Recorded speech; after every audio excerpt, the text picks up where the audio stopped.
I'm Lyra. And yeah, my dad forced me into law school. He said art was a joke, a phase, something I'd thank him for giving up. But while I was filing motions and memorizing statutes, I was also painting in secret. By day, I argued in court. By night, I sold canvases for thousands, until one of them ended up hanging in my law firm, and no one knew it was mine. But what happens when your double life isn't just discovered, it's betrayed? By someone in your own family? And when the man who silenced your dreams? The win that didn't feel like one. They say winning feels like champagne, fireworks, justice. It didn't feel like anything. I stood in a downtown Seattle courtroom, accepting congratulations like a robot in heels. Smiles, handshakes, pats on the back. Another clean win for Ren, someone joked. I smiled. Cold, perfect. Glassy, uncracked. Inside, I felt nothing. We'd just won a huge corporate liability case, the kind that lands headlines and padded invoices. But all I felt was a numb, aching quiet. No pride, no joy, just silence. The hum of fluorescent lights, the scrape of chairs, my heels clicking on marble as I left. The elevator ride down was still. Outside the glass, the city moved. Umbrellas, coffee cups, rush hour blurs. And I wondered, not for the first time, who I could have been if I hadn't become this. Not Lyra Wren, legal prodigy. Not Judge Wren's daughter. Just Lyra. But that version of me had been killed years ago, silently, without a fight. The courtroom wasn't justice. It was a cage, polished, prestigious, but a cage all the same. Back in my office, I stared at my framed degrees. University of Washington, Yale Law, honors, my name engraved on plaques. Once I thought they mattered. Now they felt like tombstones, markers of the girl I used to be. I never chose this path. I complied. I performed. Because in a family like mine, where both parents are legal giants, deviation is disobedience. I remember when I tried. I was 17 when CalArts offered me a full scholarship. I'd been accepted into their visual arts program, one of the youngest in the country.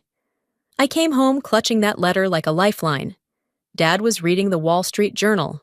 Mom was grading papers. I got in, I said. He didn't look up. Into what? California Institute of the Arts, full ride. They said I was one of their top applicants.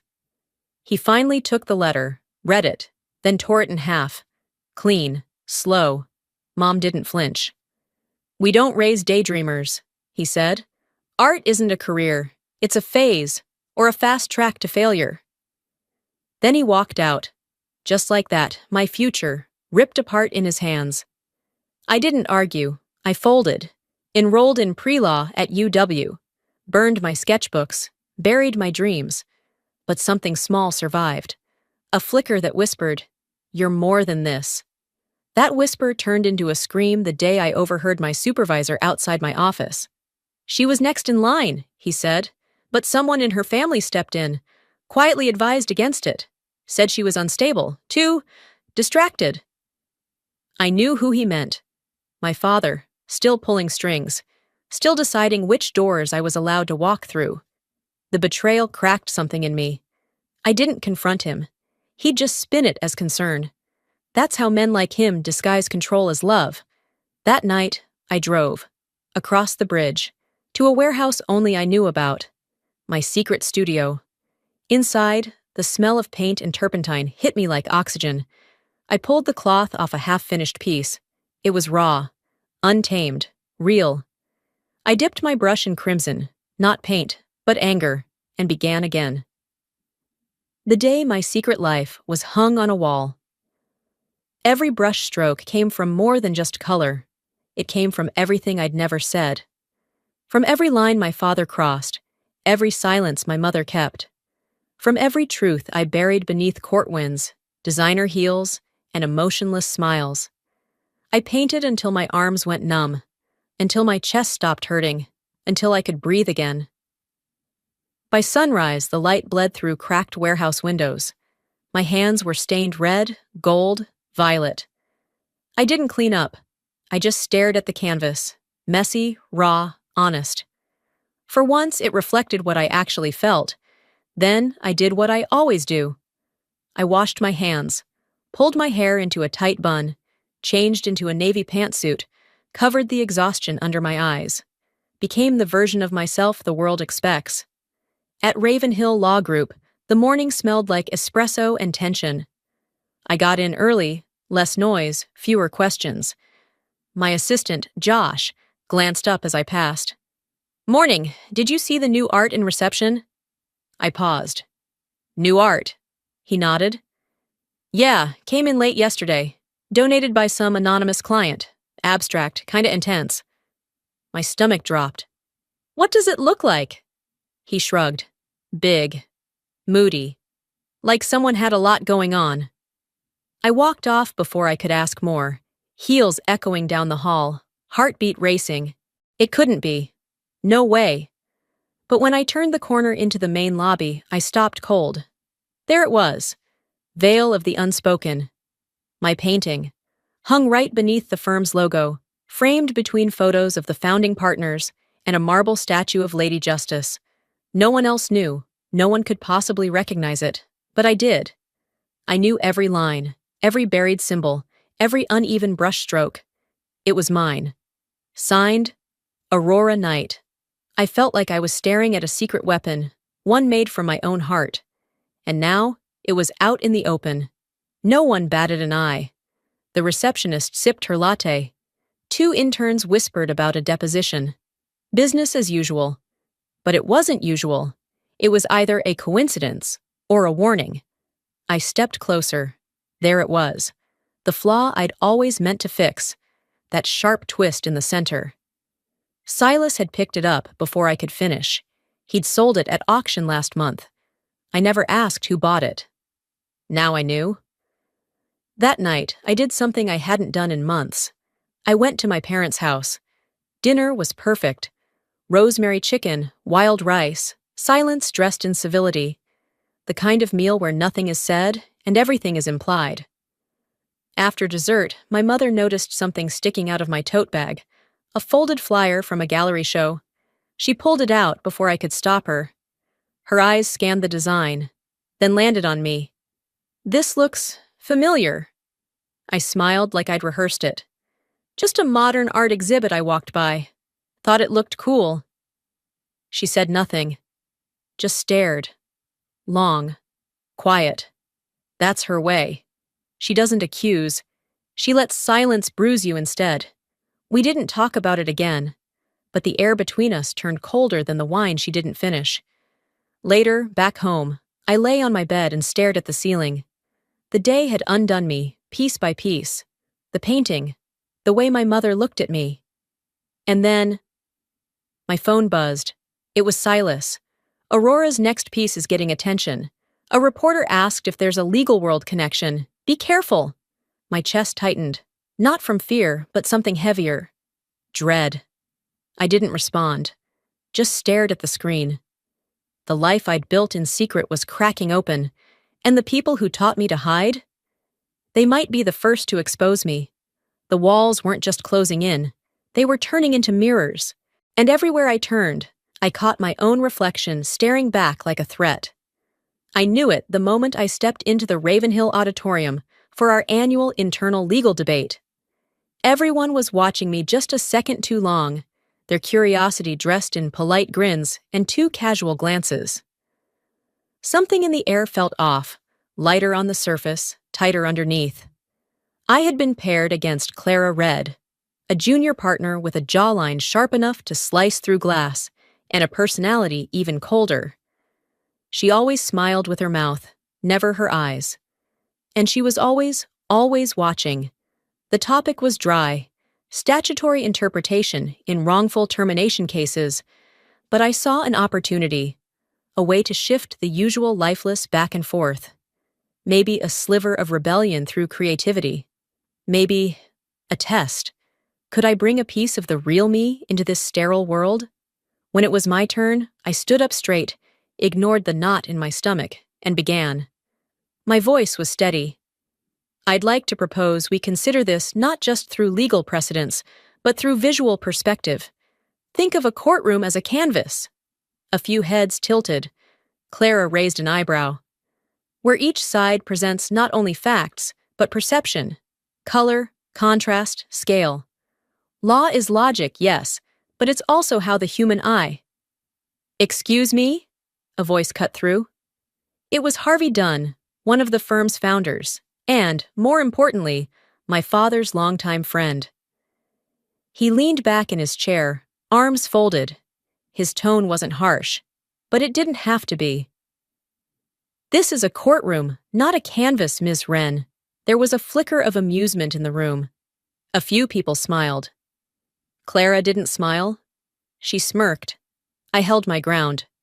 "With respect, Mr. Dunn, the law is about interpretation, how we present arguments, how we frame narratives. It's—" "Spare us the poetic flair," he said, louder this time. "We deal in fact, not feelings. Leave the metaphors for the artists." My chest burned. I could feel the blood rushing to my face, could hear the silence wrap around me like a noose. Clara turned to the crowd and said just loud enough, "Next she'll bring in finger painting for closing arguments." There was laughter. "Software. Cruel." I opened my mouth, but nothing came out. My throat locked. My hands trembled at my sides. "Thank you, Ms. Wren," Harvey said, waving dismissively. "Let's proceed." And that was it. My turn was over.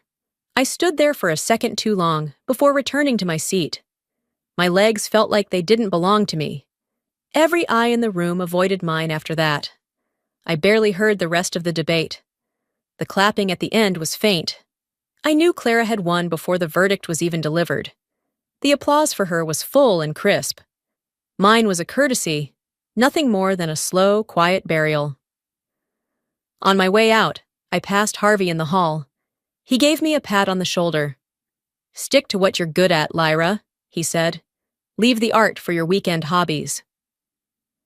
I smiled like a good girl, like the one I used to be, the one who stayed silent when her dreams were torn in half over dinner. But inside, something cracked.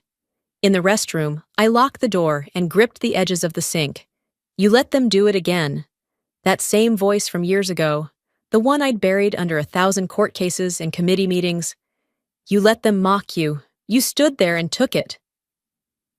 I stared into the mirror. My reflection didn't flinch. My father's voice replayed in my head, low and heavy. "Stop trying to be special. Just be good." Back then, I believed him. But this time, I didn't cry. I walked out, got in my car, and drove. Not home, not to anyone, to the studio. I didn't turn on the lights. I didn't need to. I knew the space like my own skin. I moved toward the canvas without thinking. No music, no distractions. Just the pounding of my heart and the memory of Clara's smirk. I reached for a brush, dipped it in charcoal gray, then deep red.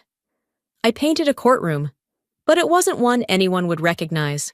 It was bent and distorted, with faceless judges and a bleeding scale that leaned toward power, not truth. And in the center, a woman without a mouth. I wasn't wrong. I was just in the wrong place to be right. I left the studio after dawn, drained but still wired. My mind spun in 1,000 directions as I drove back across the bridge. The silence in the car was loud, filled with Clara's voice echoing in my head, the patronizing applause, and that canvas, still wet, still screaming. By the time I walked into Ravenhill, I had perfected my face again. Clean, composed, a woman who belonged, a woman who didn't bleed. I was catching up on emails when it happened. My inbox blinked with a new message, something forwarded by accident, or maybe not. The subject line stopped my breath cold. "Uri, possible media tie between Aurora Knight and one of our associates." I opened it before I could think. It was from the firm's PR consultant to my supervisor, a link to a gossip blog, a short paragraph, a warning. The art world's most elusive talent might not be so anonymous after all. Rumors are swirling that Aurora Knight has connections to the legal elite in Seattle. We've received anonymous tips citing suspicious overlaps in her show dates and a certain associate's absence. Investigating further. I froze. My skin went cold. It wasn't paranoia anymore. Someone was coming for me. I clicked out of the email and stood up slowly, legs unsteady. I scanned the room. People typing, answering phones, sipping coffee. Normal, ordinary. But someone in this building, had sold me out. I called Silas on my cell, stepping quickly into an empty office and shutting the door behind me. He answered on the first ring. "Silas, did you see it?" He exhaled hard. "Yeah, it's not good. Who tipped them?" He didn't hesitate.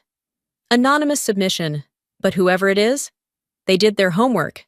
They cross-referenced Aurora Knight exhibit schedules with your firm calendar, canceled hearings, even pulled timestamps from public transportation logs." "What the hell?" "This is surgical, Lyra. Whoever this is, they want you exposed. They want it loud." My heart pounded. There were only a handful of people who could have pulled something like this. Clara. Maybe Josh, though I doubted it. He was careless, not cruel. "I know who I'd bet on," I muttered. Silas was quiet, then said, "You need to start thinking about damage control." This story's not going away on its own. I ended the call and stood in silence, surrounded by frosted glass and the echo of betrayal. An hour later, I saw her in the break room. Clara was pouring coffee, scrolling her phone with one perfectly manicured hand. I walked in without hesitation. "Anything you want to share?" I said, voice flat. She looked up, smiling like I'd just asked for sugar. "Just coffee." I stepped closer. "If this is you, Clara, if you think I won't defend myself, think again." She tilted her head. "Defend yourself from what, exactly? A rumor? A few dots connected by bored bloggers?" I didn't blink. "Try me." Her smile widened. "I'd love to see that." And there it was. No denial, no fear. Just the casual confidence of someone who thought she was holding the gun while I didn't even know I'd been shot. She walked past me slowly, deliberately, her perfume lingering like insult. I stood alone in the break room, heart racing. I had no proof. But I knew. I ignored 3 missed calls from my mother that night. I didn't want to hear another lecture, another veiled comment like, "Well, if you'd just stop trying to live 2 lives, Lyra, maybe one would work." Instead, I drove home and walked straight to the painting from 2 nights ago. The twisted courtroom, the bleeding scale, the silent woman. I picked up the black paint. Without hesitation, I dragged a thick stroke through the center, erasing the scales, drowning the silence. "You want war?" I whispered to the canvas. "You'll get art." If they wanted to uncover me, I'd make damn sure they choked on what they found. But I didn't expect the next move to come from my own side. The call came just after sunrise. My phone buzzed on the nightstand. I didn't recognize the number, but I knew the voice immediately. Silas. "Lyra," he said, voice tight, like he was already bracing for my reaction. "You've been nominated. International Modern Arts Foundation. Top 5 emerging artists under 40. I sat up in bed. The sheets twisted around me like vines. "You're kidding." "I'm not. This is real, career-changing, global press, museum acquisition level serious." The silence on my end stretched, not because I didn't believe him, but because I knew what had to come next. "They want me there," I said. He hesitated. "Yeah, they're asking all 5 nominees to appear, in person. No pseudonyms, no masks. Press, cameras, panel interviews, full exposure." I closed my eyes. "They don't know who I am yet," I whispered. "No," he said. "But they will. It's only a matter of time." I got out of bed, barefoot on cold hardwood, and walked to the kitchen. Poured coffee with a shaking hand. "You could decline," Silas offered gently, "and confirm I'm hiding something." "You are hiding something." I didn't answer. I just stared at the coffee swirling in my cup like it had answers. By mid-morning, the office was humming with louder than usual chatter. I felt it in the way people glanced at me, in how their conversations paused when I passed by. I didn't need confirmation, but I got it anyway. Someone had taped something to the inside of the elevator wall. A photo of Aurora Night. Well, a digitally rendered version. One of those AI-generated portraits of mysterious celebrities. Beside it, a cropped image of me from last year's gala. Underneath, in black Sharpie. Double exposure? I pulled it down, folded it once, and threw it in the trash. I didn't say a word. Not until Arthur Chamberlain, one of the senior partners, called me into his office. He closed the door. Saturday folded his hands. "You're aware of the noise surrounding your likeness and this artist." "Rumors," I said coolly. "Maybe, but you understand the optics. Our clients expect discretion, consistency, not anonymous moonlighting under an alias." He said alias like it was a crime. I didn't flinch. "My legal work has never been in question. This firm has a reputation to protect." I leaned forward. "So do I." He didn't smile. "You'll need to decide which name you want to keep. You can't be both." The room went still. I left without answering. That night, I went to my parents for dinner. The food was warm, the house colder than I remembered. Halfway through roasted chicken and bitter wine, my father spoke. "There's chatter at your firm. A girl pretending to be some paint slinger. Pathetic, really." I didn't look up from my plate. "And what if she's not pretending?" My mother froze mid-sip. My father raised an eyebrow, smirked. "Then she doesn't belong in law." There it was, the final line in the sand. The world as he saw it. You're either useful or you're noise. I didn't respond. I just finished eating, thanked them, left. On the walk home, the city blurred. Horns, footsteps, murmurs. I barely noticed any of it. I was lost in a conversation I hadn't finished. With myself. Back in my apartment, I dug out a blank canvas. And I painted.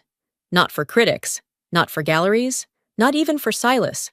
This one was mine. One side showed a woman in a tailored navy suit, sharp, perfect posture. The other side?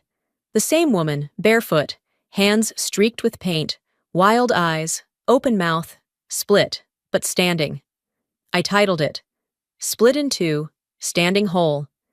If the world needed a name, then I'd give them mine. On my terms, the night came faster than I expected. Or maybe I just stopped running from it. The Seattle Art Museum was electric. People lined up in silk gowns and pressed suits, wine glasses glinting under the chandelier light. Whispers buzzed like bees. Tight, excited, impossible to contain.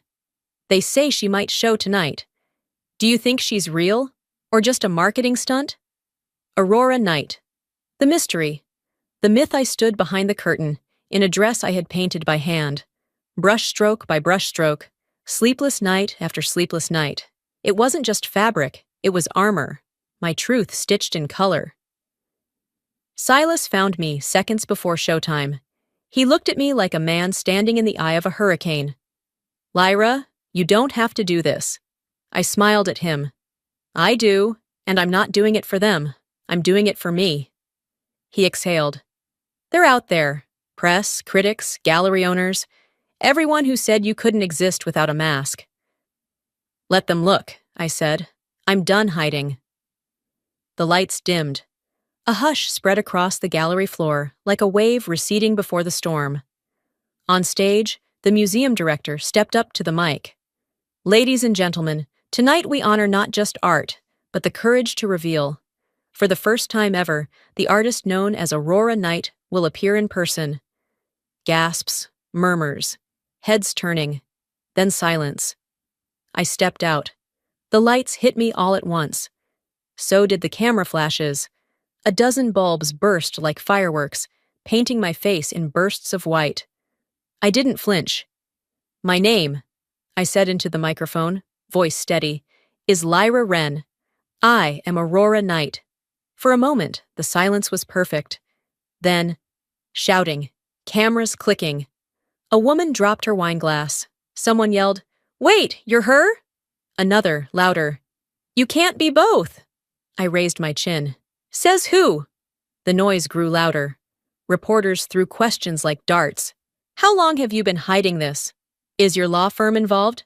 Are your paintings autobiographical?" But before I could answer any of them, I saw him. In the very back of the room. My father. Standing alone, arms crossed, eyes fixed on the massive painting behind me. Split in two, standing whole. He hadn't RSVP'd, hadn't returned a single call since that dinner. But there he was, and when our eyes locked, the whole room fell away. He walked forward. Slowly, deliberately. He stopped in front of the painting, studied it for what felt like hours. Then, without looking at me, he said, "So this is what you've been doing behind my back." I didn't hesitate. This is what I've been doing to survive you." His head turned then. His face was unreadable. "You lied." "No," I said. "I protected what was mine." His eyes narrowed. "You've humiliated yourself." My heart beat once, hard. "No," I said, louder now. "I've freed myself." There it was. Not a performance. Not an explanation. Just truth. I stepped down from the stage, my heels echoing through the stunned silence. I walked through the crowd like I had somewhere better to be. Because I did. Outside, the air was cold, clean, alive. I didn't look back. Let them call it a scandal. I called it liberation. But the cost of liberation has a way of showing up the very next morning, dressed in a suit, clutching paperwork. I arrived at Ravenhill to find a terse email waiting in my inbox. Emergency meeting, 9 a.m. boardroom. No subject, no details. I didn't need them. The boardroom was glass-walled, but emotionally bulletproof. Inside sat Arthur Chamberlain, 2 HR reps I barely knew, and legal counsel for the firm. On the table in front of them was a printed article. Lawyer by day, artist by night. The double life of Lyra Wren. A photo of me at the Seattle Art Museum stood frozen on the cover, flanked by camera flashes and the words scandal, identity, ethics. Arthur didn't smile. He didn't offer me a seat. "You've left us with no alternative," he said flatly. I sat anyway. One of the HR women slid a folder toward me. Neat, heavy, final. Arthur folded his hands. "We're all very impressed with your creative success, but this firm has built its reputation over decades of consistency, discretion, and alignment." I stared at the headline. I didn't touch the folder. "You've put us in a compromised position. Clients are calling. Some are reconsidering representation. We can't have confusion about where your loyalties lie." I raised my eyebrows. "So, what exactly are you asking me to do?" His tone never changed. "You must issue a formal statement disassociating yourself from the Aurora Knight persona. A full retraction, or you may resign. Effective immediately." "And if I do neither?" Arthur's jaw tensed. "Then we will terminate the partnership." The HR rep added gently, like she thought I might cry. "We're not punishing you, Lyra. We're protecting our brand." I laughed once, sharp and tired. "No, you're punishing my freedom." The legal counsel leaned forward. "The waiver is standard. You'll agree not to discuss the firm in the press, and in return, we'll classify your departure as voluntary, clean." I looked at the papers, then at each of their faces. Not one of them saw me. Not really. Just a name on a door. A liability. I stood. "Do you want to know the real scandal?" I said, my voice calm. "It's that I gave this firm everything I had, except the parts of me you never deserved." Arthur didn't reply. I left the folder on the table. No signature. Just a name they could no longer control. I walked through the halls of Ravenhill one last time. My box was light. Just a few files, a mug, and a plant I'd already forgotten to water. Some associates looked away. A few whispered. One even muttered, "Guess being famous doesn't pay rent." Clara stood by the elevators, sipping coffee with that same smug curve to her lips. She didn't say anything, neither did I. But as the elevator doors closed, I looked at her. "I gave you everything," I said, just loud enough. "But not all of me. That was your mistake." By the time I reached the parking garage, I wasn't crying. I was burning. I drove straight to my studio. No detours, no music, just rage. Focused, pure. I threw on a smock and didn't bother cleaning the dried paint on my arms from 2 nights ago. I grabbed a canvas, the biggest one I had, and pinned it to the wall. Then I picked up a brush and started without sketching, without rules. I painted a woman in a dark suit, no mouth again. But this time, her hands weren't bound. They were painting the walls around her. The walls looked like courtrooms, offices, boardrooms, and the walls were cracking. I called it gag order. It wasn't subtle, but then again, neither was betrayal. By the time I dropped the brush, I was shaking. But not weak, never that. They wanted me to choose, so I chose the truth, even if it cost me the world they built. But now that the fight had settled, what was left? The gallery buzz had quieted. The press had moved on to newer scandals. Even the hate mail slowed down. I'd won my right to exist on my own terms. Yet, beneath the victory, there was still this hollow ache that pulsed like a bruise. One evening, without thinking, I found myself driving through the old neighborhood, the one with the trimmed hedges and the forced smiles. I didn't call ahead. The porch light was off, but the kitchen window glowed softly. I knocked twice. My mother answered, wearing the same pearl earrings she always did when she wanted to seem more composed than she felt. "Lyra," she said, blinking, "you should have called." "Would you have let me in?" She didn't answer that. Just opened the door wider. The house looked the same. Too clean, too quiet. Like it was trying too hard to forget the people who lived in it. "He's not here," she said, leading me into the kitchen. "He's been distant." I poured myself a glass of water and leaned against the counter. "Is that your way of saying he regrets it, or that he's pretending it never happened?" She looked away. "You humiliated him." I freed myself. She winced at that, and I didn't apologize. Dinner was offered. I declined. Conversation stayed shallow. "How's the weather? Have I been eating? Is the art selling?" She didn't mention the gallery show, didn't ask about the paintings. I stood after 20 minutes. "I just wanted you to see me," I said, walking toward the door. "Why now?"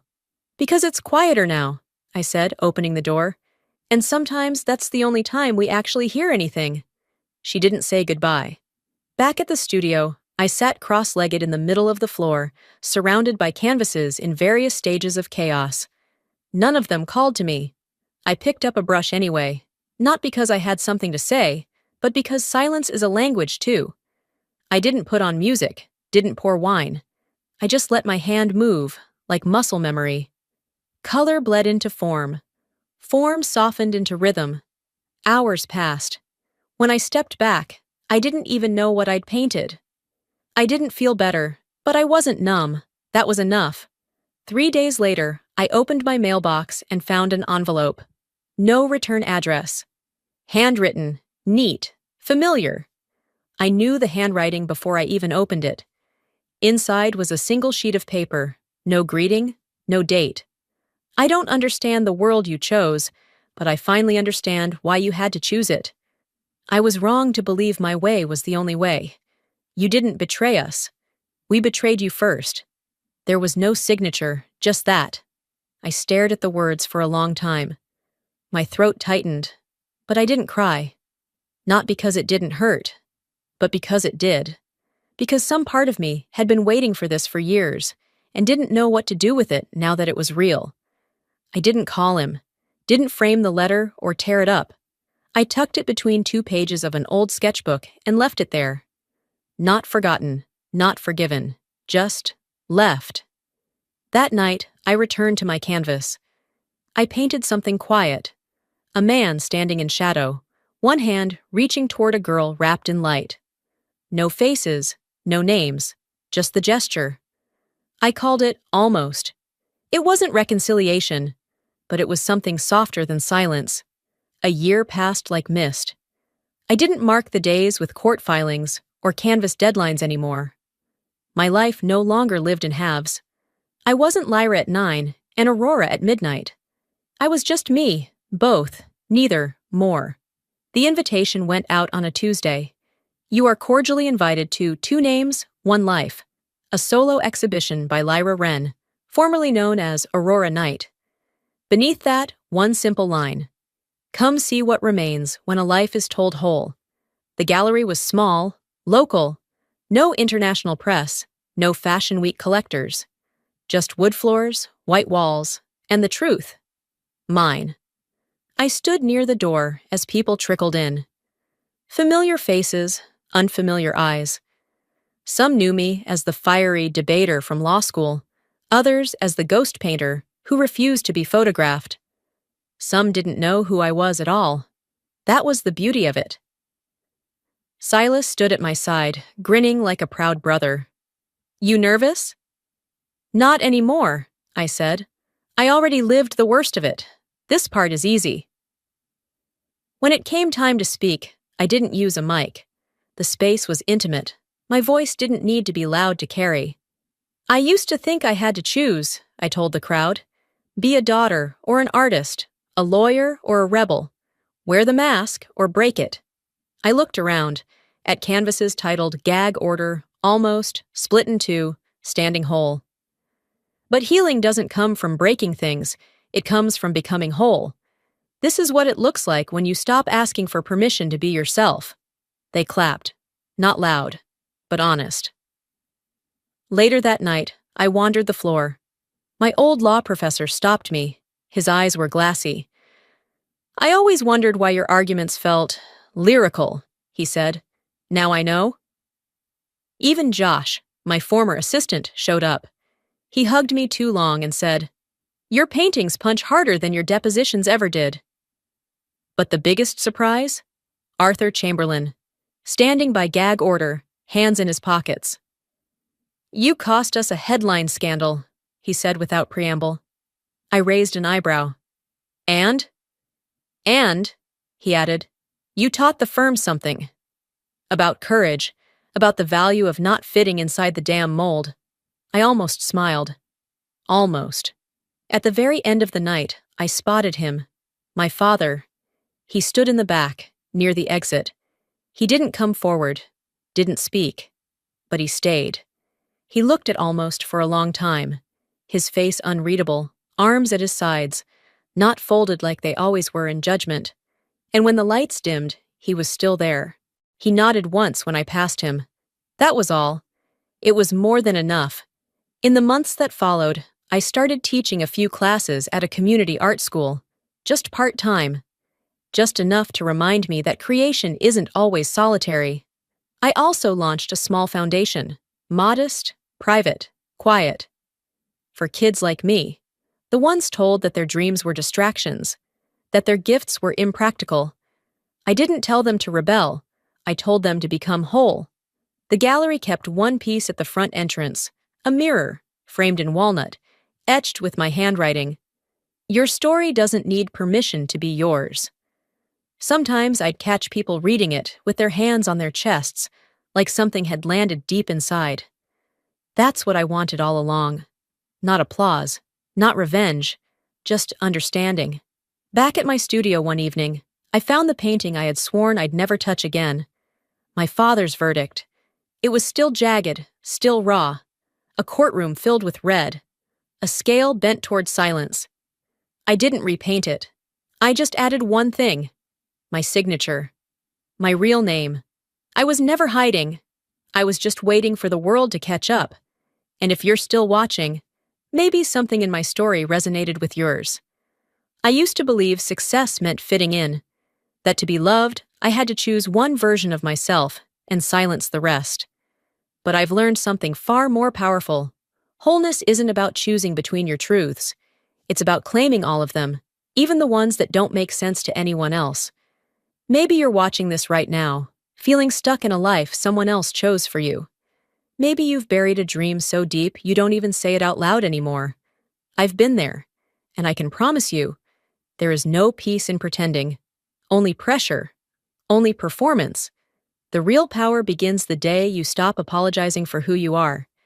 You don't need to burn your life down to start over. Sometimes all it takes is one brushstroke of honesty. So let me ask you this. Have you ever felt like you were living two lives just to survive? Have you ever been told you had to choose between your passion and your obligations? Tell me in the comments. I want to hear your story. And if this video hit you somewhere real, type 1 in the chat. Or let me know where you're watching from. If it didn't, that's okay too. Tell me why. Let's talk about it. And if you want more stories like this, true, raw, human stories, make sure to subscribe to the channel so you never miss the next chapter. You're not alone, not anymore. And your story? It matters.